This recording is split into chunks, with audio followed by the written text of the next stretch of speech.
La présentation que je vais vous faire est basée sur un livre que Robin Williams, quelqu'un qui a l'habitude de participer à différentes conférences, a réalisé.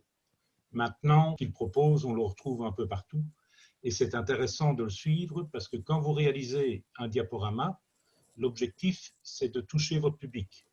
Ce n'est pas de faire une super production à la Spielberg, ce n'est pas ça l'intérêt. L'intérêt, c'est de faire passer un message.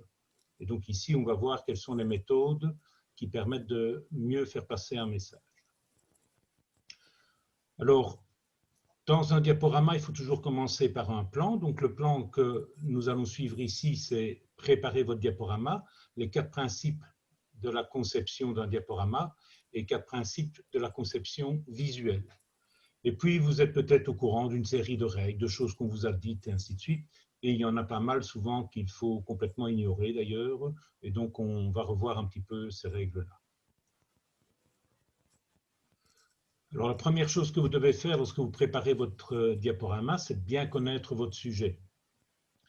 Le diaporama que vous allez devoir faire pour mon cours, c'est présenter ce que vous allez mettre dans votre dossier de manière à ce que le reste de la classe le découvre. Donc, normalement, puisque c'est vous qui avez réalisé votre dossier, vous êtes censé connaître votre sujet. Ça ne devrait pas poser de soucis. Alors, lorsqu'on fait une présentation, on raconte une histoire. Qui dit raconter une histoire veut dire qu'il y a un début, un milieu et une fin. Donc, il faut qu'il y ait une suite logique, un fil conducteur que vous devrez mettre en évidence. Donc, première chose, c'est réaliser le plan. Alors, pour cela, il y a différents types de plans qu'on peut utiliser. Classiquement, on utilise des plans séquentiels, hein, donc on a dia après dia, et si on doit gagner un peu de temps ou s'il y a des questions qui sont posées ou l'autre, on doit rester dans l'ordre qui est prévu.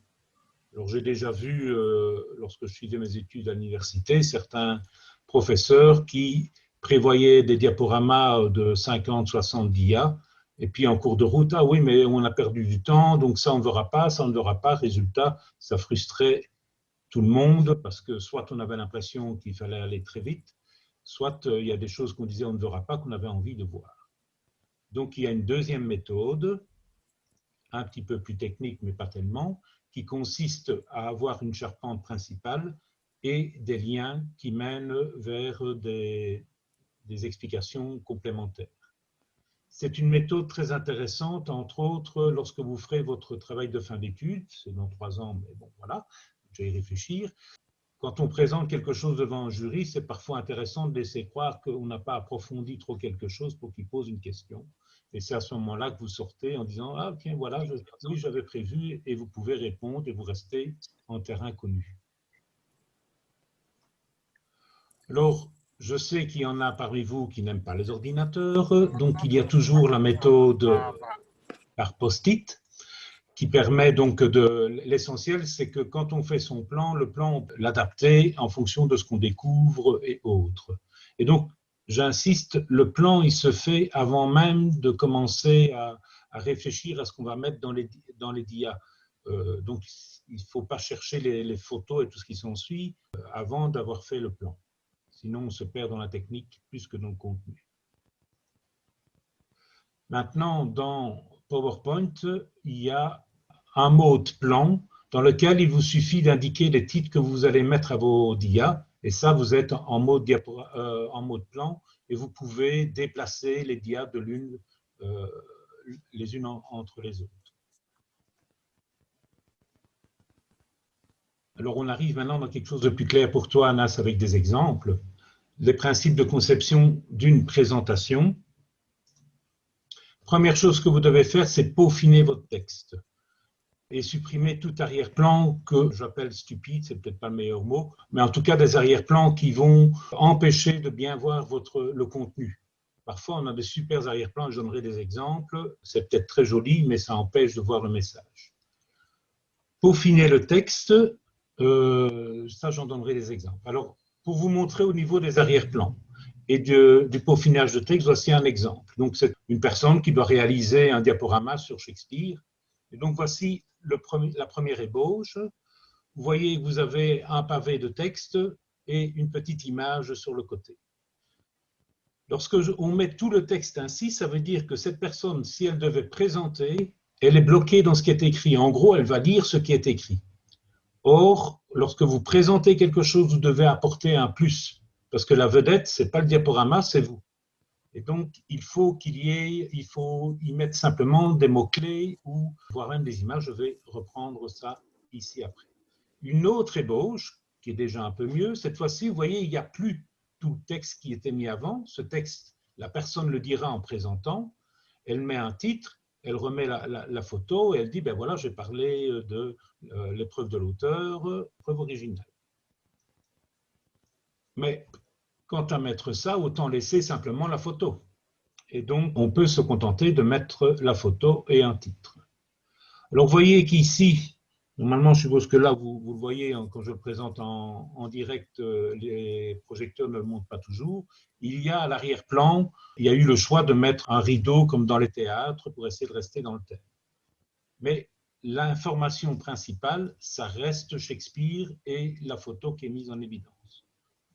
Donc, on peut en arriver simplement à quelque chose comme ça. Vous voyez, on a fortement épuré les choses, mais le message passe très fort. Et donc, essayez d'être le plus clair possible. On évite les longues phrases. Exemple, gestion de la colère. La colère est positive en ce sens où elle augmente l'énergie, permet de communiquer les émotions, de résoudre des problèmes et de gérer la situation. C'est une longue phrase, vous êtes en train d'expliquer quelque chose. Les personnes qui regardent votre travail vont lire la phrase puisque vous écoutez, et quelque part, vous êtes un petit peu bloqué à lire cette phrase-là. Alors que vous pouvez décomposer la phrase en une série de points. Et chaque point, vous pourriez les expliquer. Maintenant, on peut encore aller plus loin. Donc là, tout est sur la dia. Voici un autre exemple. Donc, là, c'est pour montrer les effets d'un incendie. Essayez d'écrire à la voix active. Donc, ça veut dire, ici, ce n'était pas écrit à la voix active, c'était un incendie a détruit la forêt, et ainsi de suite. Je peux remplacer ces 3 dias par simplement des mots-clés. 2008, incendie de la forêt, 2009, replantation, 2012, abondance des nouvelles pousses. Mais l'information principale que je veux faire passer, ce n'est pas tellement les années, mais c'est la manière dont les choses se passent. Donc, je pourrais, voilà la version finale, c'est destruction, replantation, abondance, mon information est donnée. Pendant que c'est en train d'être présenté, j'ai tout le temps pour expliquer des choses et donner des détails. Le public sait où on en est et ils peuvent écouter ce que je dis. Alors, une remarque importante, parce que ça, j'ai déjà vu beaucoup de fois l'erreur, lorsque vous présentez une dia, elle doit rester maximum 15 secondes à l'écran, sans avoir de changement. Donc, ça veut dire que soit vous faites apparaître du texte en cours de route, avec des animations, soit vous changez de dia, mais vous ne pouvez pas parler plus de 15 secondes et que ce soit la même dia qui reste, sinon l'attention des personnes baisse fortement. Ça veut dire qu'on ne va pas aller en profondeur dans les explications.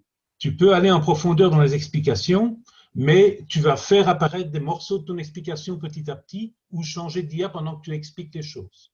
Ça va. Okay. Donc, certains, vous verrez parfois sur Internet qui disent « Ah, il ne faut pas qu'il y ait plus de X dia pour un bon diaporama ». C'est tout à fait faux. Vous en mettez autant que vous voulez. Si ça vous paraît être nécessaire, vous en mettez autant que vous voulez.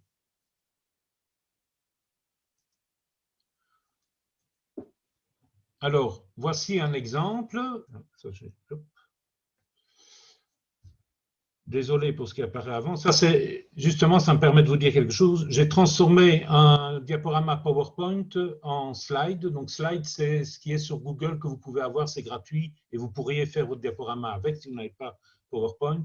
Et parfois, dans la transformation, il y a une erreur ou l'autre qui reste et je ne l'avais pas vue.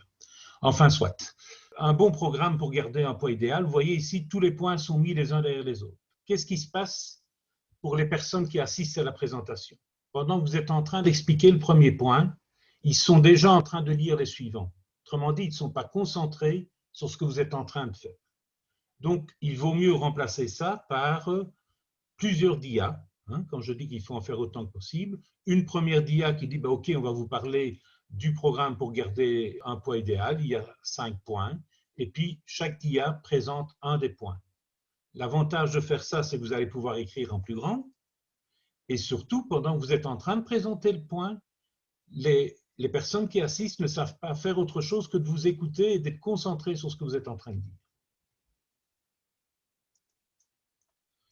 Être pertinent. Alors là, maintenant, je vais vous faire participer un petit peu. À votre avis, qu'est-ce qui n'est pas pertinent dans cette dia? C'est écrit trop petit. Alors, c'est écrit trop petit. En effet, on pourrait agrandir. Le nom et le chef du groupe, là.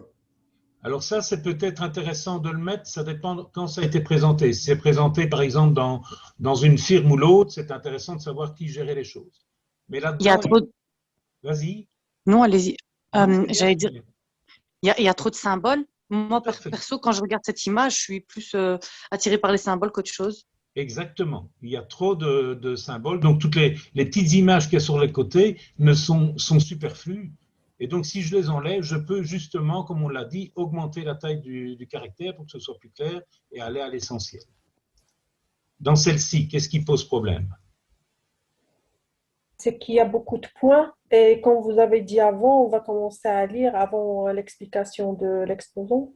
Alors ça, c'est très bien. Ça, c'est un premier élément. On pourrait décomposer cette dia en plusieurs.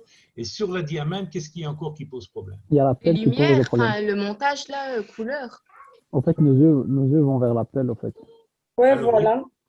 Il y a l'appel qui, si on veut négocier avec un revendeur avec une pelle, ça fait un peu peur quand même. Hein.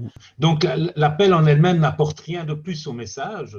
Et alors je pense que quelqu'un voulait mettre en évidence le fond qui a été choisi, même si ça reste cohérent et qu'on sait bien lire, peut parfois ne pas apporter un plus en tout cas. Alors ici. Il y a trop d'informations en fait. C'est pas clair, c'est pas épuré. En effet, il y a beaucoup d'informations. De nouveau, on a mis des clip art. Alors c'est quelqu'un qui fait des stratégies commerciales. S'il doit trouver sa stratégie dans les étoiles, je n'ai pas trop confiance en lui. Hein. Voilà. Donc, vous voyez, parfois on se dit on va mettre une image ou on va mettre un clip art. Il faut qu'il soit vraiment bien choisi et qu'il ait un intérêt à le mettre. Alors, toutes les lignes qui sont là en dessous, en fait, ça, hors clip art, ça pourrait être intéressant sur un document, genre un dossier Word ou l'autre, comme page d'entrée, ça pourrait être intéressant, mais pas pour une présentation. Pour une présentation, on est le plus... En fait, il faut qu'il y ait une cohérence, en fait, un petit peu avec tous les éléments qui figurent sur le PowerPoint, quoi. Tout à fait. Alors, en ce qui concerne les arrière-plans, voici 2 arrière-plans. Lequel vous paraît être le plus intéressant? C'est le premier, Introduction à la Renaissance, en fait. Non, le deuxième, puisqu'il y a l'auteur et... Sincèrement, moi, je dirais le premier, parce que le premier, il est plus lumineux. Donc, c'est plus clair, en fait, pour les yeux. Mais c'est vrai que le message, allez, on va dire, il n'y a pas la même quantité en information. Alors, les deux sont intéressants. L'avantage du deuxième, c'est que sans nuire au message, on a choisi un arrière-plan qui fait référence, c'est un peu un arrière-plan parchemin, il ne donne peut-être pas très bien ici à l'écran, mais c'est un arrière-plan parchemin, donc pour essayer de rester dans le thème. Donc je ne dis pas qu'il ne faut pas mettre d'arrière-plan, il faut bien les choisir en fait. Et donc le premier est intéressant parce qu'en effet il est très épuré, et le deuxième rentre dans le thème sans nuire au message qui est passé. Alors celui-ci, quel est le problème? Déjà, la visibilité, elle n'est pas trop claire, en fait. Et en bas, les organisateurs, c'est trop petit. On doit zoomer avec les yeux. Alors, il faudrait... on dirait que c'est flou. Alors, ce qui fait que c'est flou, en fait, on a du bleu et du rouge, et ça, c'est une mauvaise composition. Donc, choisir vos couleurs est important. Mais d'autre part, qu'est-ce que c'est? C'est une comparaison de coûts d'achat de maisons neuves. Alors, si on met de l'eau comme fond, à mon avis, ça doit être une région inondable ou quelque chose du genre. De nouveau, on a un arrière-plan qui n'a pas de lien direct avec ce qu'on veut présenter. Alors, si on n'a pas de lien direct et qu'en plus, il nuit la visibilité, il ne faut surtout pas l'utiliser. Même s'il est joli, hors écriture, il est peut-être très joli, mais bon, voilà. Ici, qu'est-ce qui se passe? La visibilité, toujours. Toujours la visibilité, Il y au-delà a du trop fait de... qu'il y a trop de points, hein, on Oui, est d'accord, mais la visibilité pose problème parce qu'on a un arrière-plan avec du blanc et on écrit avec du blanc dessus. Si on écrivait en noir sur cet arrière-plan, ça pourrait aller, ou en jaune par exemple, mais avec du blanc sur du blanc, ça pose souci. Quel est le problème ici? Aussi, visibilité pour guide du web, là, et il y a trop de points, on donne trop d'informations. Alors là, il faut voir à quoi sert cette dia-là. C'est peut-être simplement une dia qui fait le plan. Donc, c'est peut-être pour ça qu'il y a tous les points. On ne sait Ouais. pas comment ça a été utilisé. Mais comme tu l'as dit, le gros problème, c'est guide du web qui est mal placé. Alors, ce type de dia est intéressante parce que la forme que vous avez sur la gauche, vous pouvez l'utiliser ou l'exploiter pour y indiquer l'endroit où vous êtes dans votre plan ou mettre un résumé ou quelque chose auquel il faut que le public soit attentif. Et en choisissant bien vos couleurs, bien sûr. Hein. Là-dessus, vous metteriez du jaune, par exemple, ou du blanc. Quel est le problème ici? Trop d'infos Beaucoup trop d'infos et les petits logos. et tous les clip art qui Ouais, ne le sont clipart. pas... Alors, il y en a, ok, on est sur la grippe, on voit quelqu'un qui est malade, et ainsi de suite.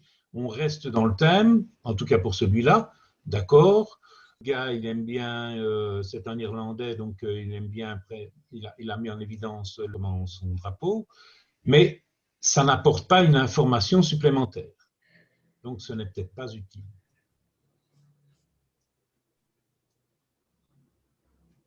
Ici, quelle est l'information principale qu'on veut mettre en évidence, à votre avis, là-dedans? Les résultats? Je t'ai pas bien compris, Ali. Les résultats? Les résultats, en effet. Hein, donc, Les c'est le chiffres. chiffre qui est ici. Et donc, si vous avez une dia comme ça, soit vous agrandissez le chiffre, soit vous le mettez en couleur, mais vous faites ressortir cet élément-là. Alors, en ce qui concerne les clip art, ils sont bien choisis en tant que tels. Maintenant, si vous avez le choix entre un clip art et une image, une photo ou l'autre, il vaut mieux prendre la photo. Vous toucherez beaucoup plus votre public. Le clip art, on reste à distance avec ça. Tandis qu'avec une photo, on va se sentir concerné. Maintenant, dans ce dia, on aurait pu mettre que le chiffre. Alors, tu n'aurais pu mettre que le chiffre avec quand même un titre dedans, mais c'est surtout le chiffre en effet qui est important. Et lorsque tu présentes la dia, tu expliques les choses. Ok. D'accord? En fait, il faut réfléchir à la manière dont va être utilisé le diaporama. Est-ce que ce diaporama va être uniquement utilisé avec une présentation derrière? À ce moment-là, tu peux vraiment l'épurer beaucoup. Ou alors, est-ce que ce diaporama, à un moment donné, doit pouvoir être transmis à quelqu'un et qui, rien qu'en le regardant, doit comprendre l'information principale? Mhm. Celui-ci. bienvenue. Je t'ai pas Les entendu. clip art, ils sont plus grands que l'info, non? Oui, mais le clip art en lui-même, c'est l'info. Parce que Il aurait qu'est-ce pu, qu'on a... Excuse-moi, Ali, vas-y. non, je dis qu'il aurait pu choisir, allez, pour, en tout cas pour message, pour les cliparts, des cliparts plus intéressants que ceux-là, en fait. Oui. Si j'ai bien compris, je t'entends vraiment mal. Hein. J'ai l'impression que tu as mis un linge sur ton micro ou je ne sais quoi, mais tu as l'air d'être de loin. Donc ici, l'image a été bien choisie, dans le sens où chaque élément, même l'écriture, le clip art et autres, font référence au thème en lui-même. On est dans un Luncheo, donc ça veut dire quelque chose qui fait classe, mais en même temps qui est ouvert à tout le monde, d'où l'intérêt de ce clip art-là. Et on choisit une espèce de représentation d'un piano pour montrer que ça va être une rencontre classe quand même, mais sans que ça ne nuise à la présentation. Donc pour moi, c'est une bonne dia en tant que telle. Monsieur, Oui. mais je trouve quand même le bienvenu, elle va pas avec l'écriture de Brownback, Martini. Je sais pas, mais je trouve que c'est pas Alors, l'écriture en fait, le choix de l'écriture de bienvenue au. Moi, Quand ça tu me vois pose problème. la dia, le bienvenu haut, c'est ça que tu as vu en premier? Oui, voilà, ça, en fait, moi, euh, c'était pas un bon choix, en fait. Ça va pas Mhm. avec. Le caractère, en fait. Oui, voilà. C'est ça. Donc, on aurait pu changer le caractère éventuellement, en effet. Alors, faites attention avec le caractère comme Brownback Martini, là. C'est intéressant si on a du texte dans lequel on n'a pas deux majuscules qui se suivent. Parce que ce type de caractère, si on devait mettre tout un mot en majuscule, ça passe pas du tout, quoi. Mhm. Alors, en ce qui concerne les animations sont là pour augmenter l'attention du public. L'objectif n'est pas de montrer que vous savez utiliser toutes les animations de PowerPoint ou de slide. Vous choisissez 2, 3 animations et vous gardez toujours les mêmes. Alors, comme je l'ai dit tantôt, vous racontez une histoire, ça veut dire qu'il doit y avoir une introduction. Et d'ailleurs, dans votre diaporama, je coterai le fait que vous ayez pensé à mettre une introduction ou pas. Il faut indiquer le chemin, c'est-à-dire au moins mettre un plan, ou alors l'expliquer éventuellement. Et puis, si vous avez le choix entre texte ou image, une image, si elle est pertinente, est plus intéressante que le texte. Mais il faut trouver l'image pertinente. Sinon, vous mettez du texte, comme je l'ai dit, pas trop de texte. On essaye d'aller à l'essentiel. Excusez-moi, monsieur. Oui. Est-ce qu'il y a, par exemple, par rapport au diapo, est-ce qu'il est possible, par exemple, on va dire, de mettre, est-ce qu'il y a déjà eu, au fait, un diapo que avec des images? Alors oui, ça existe, mais pas moins dans le cadre de présentation. Tu peux trouver ça sur Internet, hein. C'est utilisé entre autres pour faire passer un thème, une émotion, ce genre de choses-là. Et qui peut pousser aussi indirectement aux interlocuteurs de poser des questions. Oui, tout à fait. Donc là, c'est à voir. L'essentiel que tu dois te poser, est-ce que je fais passer mon message? Si tu Ok, parviens à trouver des images qui font passer ton message, c'est bon. De toute façon, tu vas compléter en disant des choses derrière, hein. exactement, oui. Par contre, n'oubliez pas de mettre des titres à certains moments, qu'on sache où on en est. Si on est avec des images sans titre, on perd un petit peu le chemin à un moment donné ou l'autre. Il faut qu'à tout moment, lorsqu'on regarde la DIA, on sache où on est dans le plan global. Ok, Et donc, dernier élément, varier le rythme. Si je parlais tout le temps comme ça pendant que je vous fais la présentation, vous dormiriez déjà, j'entendrais ronfler, hein. Donc, il faut varier le rythme pour garder l'attention du public. Et enfin, vous concluez par une vraie fin. Il faut que lorsque vous êtes arrivé à votre dernière dia, le public ne se dise plus, mais qu'est-ce qui vient après, quoi. Donc, soit vous avez une dia fin, marquée fin purement et simplement, soit une dia qui dit, bon, quelles sont vos questions, ou alors, bon, je ne sais pas, moi, vous faites un sur le foot, c'est pas ce que je vous demanderai, mais vous faites quelque chose sur le foot, vous mettez un coup de sifflet final pour montrer, voilà, on est arrivé à la fin, vous restez dans le thème. Mais il faut marquer une vraie fin. Comme celle-ci, par exemple. Voilà, on est bien à la fin et j'ai choisi de rester dans le thème en indiquant simplement fin. Est-ce qu'il y a des questions? Monsieur, moi j'ai une question. Oui, vas-y. Lors de l'exposé, on va vous exposer en vidéo, comment on fait pour le PowerPoint ou c'est juste un travail à rendre? Alors, vous avez deux possibilités. La première, c'est, donc vous faites votre diaporama, Ok, comme si vous devriez le présenter en classe. Et puis, pour la présentation, soit vous la présentez le dernier jour, vous le présentez au reste du groupe en partageant en Zoom. Ça, c'est une solution. L'autre solution, vous enregistrez précédemment, avec Zoom, il y a moyen de le faire, votre diaporama et alors je présenterai la vidéo. L'avantage de la deuxième solution, c'est que si vous vous ratez, si à un moment donné vous bafouillez trop, vous vous perdez, vous pouvez refaire. Si vous faites lors de la présentation devant la classe, si vous bafouillez, ben, ça restera bafouillé.